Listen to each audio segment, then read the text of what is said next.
Hey, hello. Hey, hello. I'm Dr. Jim Anderson. The power of first impressions when you begin negotiating. So, when you use your negotiation styles and negotiating techniques to enter into a negotiation, just exactly how much do you know about the other side? What you probably have are a number of assumptions that are going to be boosted by the first impressions that the other side makes when you first meet them. A question that we should all be asking ourselves is that if this is really the best way to go about preparing to negotiate, could we be getting things wrong? How we use first impressions. In a negotiation, even when it's not based on reality, the expectation that the other side is tough or cooperative can become a self-fulfilling prophecy at the bargaining table. When you approach an allegedly tough competitor with both suspicion and guardedness, they're likely to absorb these expectations and then become a much more competitive negotiator. Research has shown that negotiators who were believed to be competitive were treated by their counterparts with suspicion. Alternatively, negotiators who were believed to be tough responded by acting tough. They failed to share information or to persuade the other party to make concessions. What were the results of these first impressions? Subpar bargaining outcomes for both sides. As negotiators, we need to understand that people's reputations can be sticky. Once they're formed, a reputation becomes fixed in people's minds. When we get new information about the other side, we tend to dismiss it and instead remain focused on our initial views and impressions. Research suggests that it's easier for someone to tarnish a good reputation, in other words, for cooperativeness, than it is to reform a bad reputation, for example, for toughness.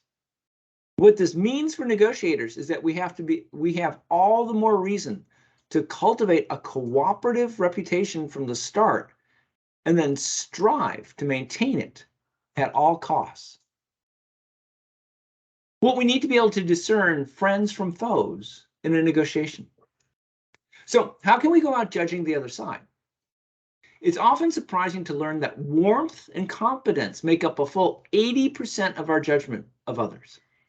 In both our personal conversations and our negotiation conversations, we perceive warmth before competence, and usually warmth weighs more heavily.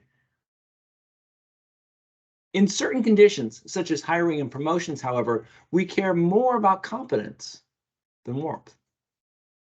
Now, if you think about it, these facts make sense when viewed in light of human evolution. Like our earliest ancestors did, when encountering a stranger, we try to quickly size up whether the person is a friend or a foe.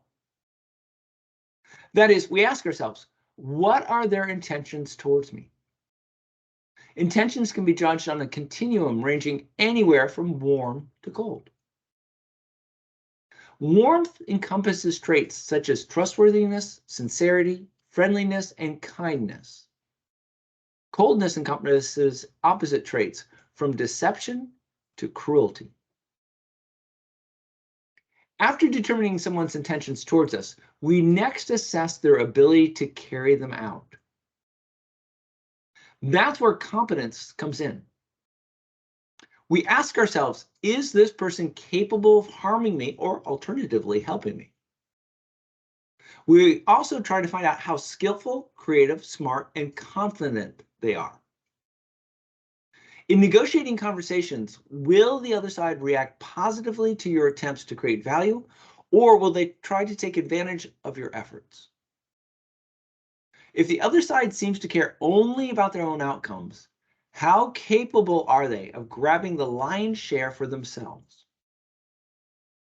Without even realizing it, we make such assessments in the earliest moments of a negotiation.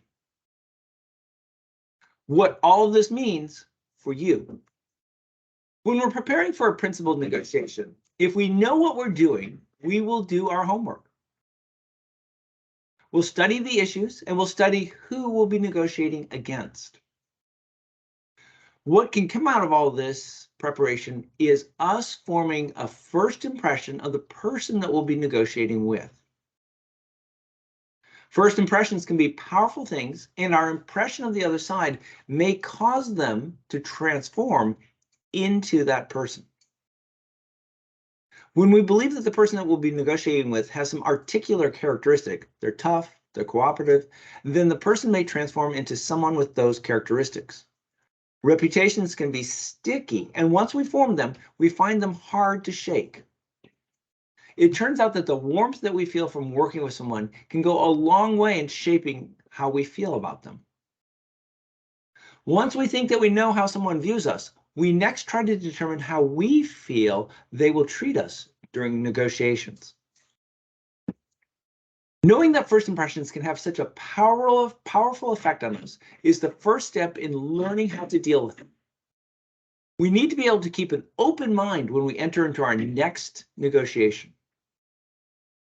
We have to be willing to allow our impression of the other side to develop as the negotiations progress.